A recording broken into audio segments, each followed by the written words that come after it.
diamante y el cerebro con el valor por mantenido. Tal vez por eso me río y la garbanzo de aquilo, amigo de mis gigantes, adoración de tus hijos.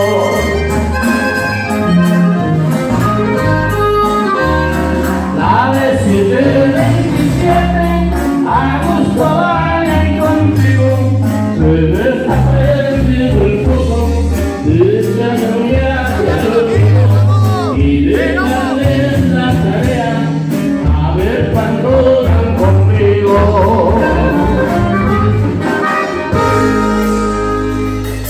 Ahí está por ahí. Súbele un poquito más a la segunda, afuera nada más, el monitor no. Sí, acá adentro bájale un poquito. Adentro, aquí, me lo bajas y afuera. Afuera súbele, adentro bájale un poquito. El monitor. Sí, el monitor para abajo y para afuera, para arriba. Sí, los tres. O te está retirando mucho, No, sí, me está retirando por el cabo, me subió mucho. Bien, sí, dos, tres. Entonces espérame, es que necesitas pegarte para yo saber cómo se ve acá afuera.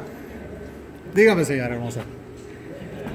Claro que sí. Amigos, ya estamos aquí, estamos checando el sonido. Tus amigos cadetes del Linares, el último batallón de mi general Lupe Tijerina, en paz descanse y en el cielo está. Te esperamos esta noche, está divino el clima, está precioso, especial, como que Diosito nos lo envió para especial para que vengas a disfrutar aquí. Esta noche le enviamos un saludo a toda nuestra gente, a nuestros amigos, a Valente, también a